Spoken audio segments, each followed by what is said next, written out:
Ode to a Nightingale.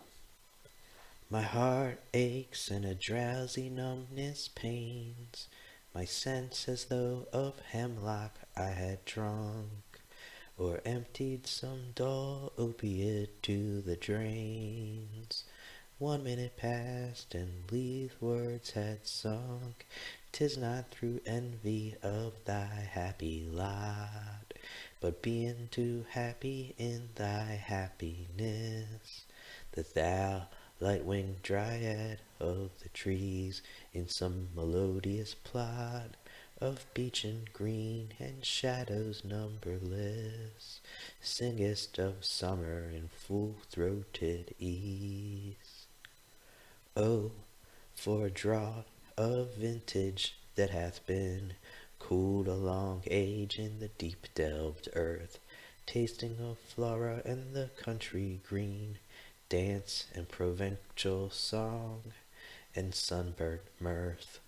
Oh, for a beaker full of the warm south, full of the true, the blushful Hippocrene, with beaded bubbles winking at the brim, and purple-stained mouth, that I might drink and leave the world unseen, and with thee fade away into the forest dim.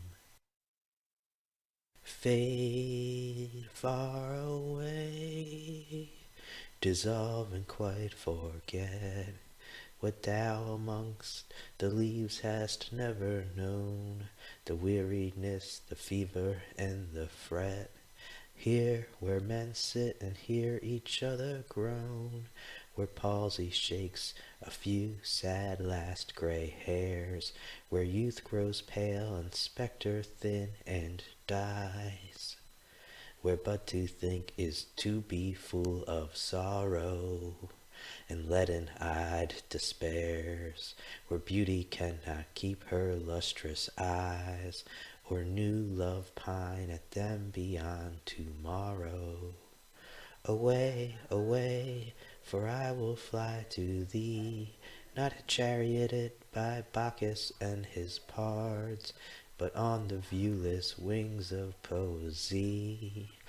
Though the dull brain perplexes and retards, already with thee tender is the night, and haply the queen moon is on her throne, clustered around by all her starry fays.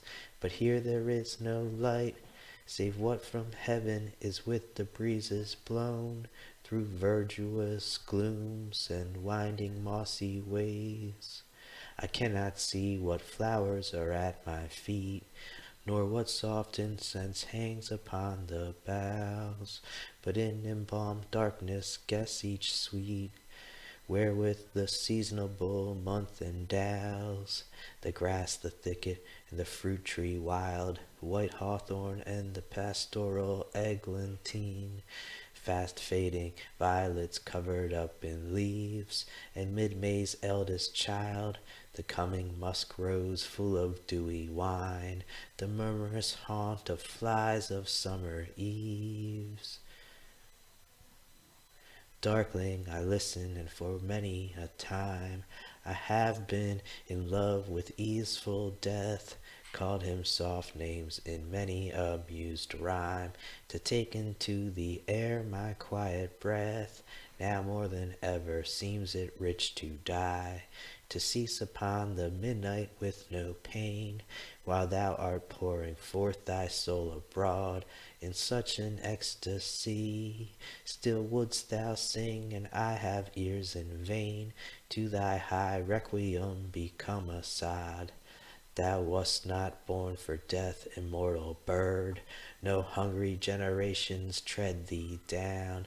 The voice I hear this passing night was heard in ancient days by emperor and clown, perhaps the self-same song that found a path through the sad heart of Ruth, when, sick for home, she stood in tears amid the alien corn, the same that oft times hath charmed magic casements opening on the foam of perilous seas in fairy lands forlorn.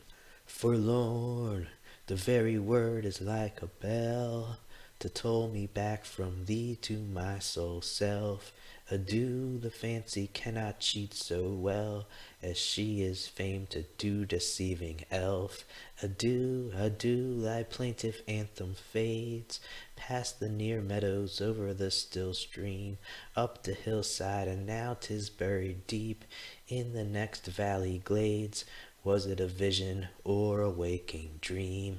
Fled is that music, do I wake or sleep?